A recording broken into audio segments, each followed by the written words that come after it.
What's up YouTube, Zero here, and welcome to the channel where gamers, witches, wizards, and superheroes unite.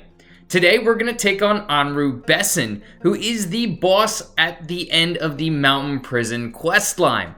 This is actually the final boss battle for the Warsworn questline, so if y'all need help, or if you're curious as to how I defeated him, stick around to see the end. There is also a choice at the end where you can betray the Warsworn.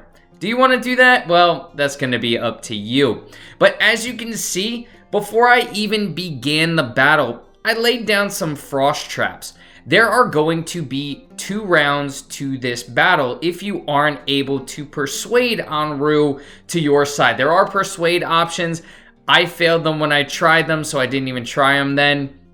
I'm assuming you can persuade him so you don't have to battle him, but there are 2 rounds. The first round, a bunch of mages are going to attack you. What I found worked for me is I didn't use my magic as much. I actually used my chakrams a lot.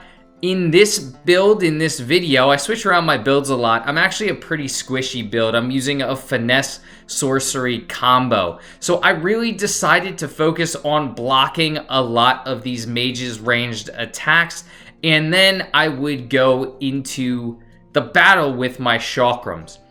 I actually had a couple of battles prior to this where I was trying to use a lot of my magic, and it really wasn't turning out well.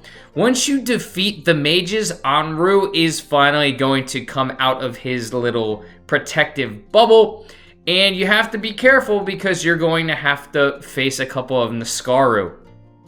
And they're definitely powerful, especially when you're trying to take out Anru. Now, he has one of those typical boss moves where he's going to raise around his wand and then hit you for massive damage. And of course, the Niskaru aren't going to help. They can deal massive damage as well if you are being hit by them. So make sure you are staggering them when you can.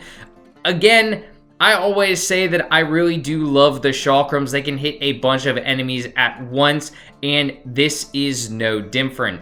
I would make sure that you have a bunch of health potions on you, just in case. I needed to use a few of them, but it wasn't too bad once I really figured out the tricks of the trade.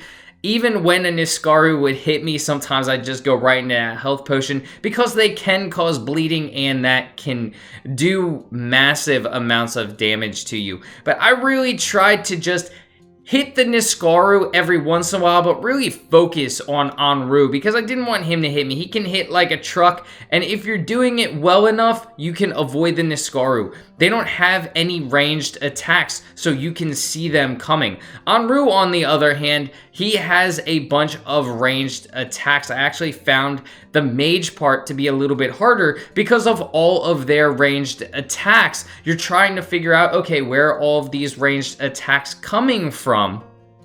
And sometimes that could be a little bit harder. So we finally took him out. You're going to see me finish him off, and then you're going to see us trying to be persuaded at the end of this video to betray the Warsworn.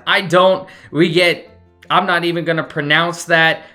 I forget what the game said, how to pronounce that. Don't make fun of me. But you can choose to accept his offer, and you get some powerful type thing. But again, the Warsworn are going to feel betrayed, and you will have betrayed the Warsworn. Does it really make a difference? That's up to you. So I hope y'all enjoyed this video. Tune in for more Kingdoms of Amalur content, gaming content in general. And hey, if you enjoy Harry Potter content or superhero content, check out some of those videos on my channel as well. Well, until next time, peace.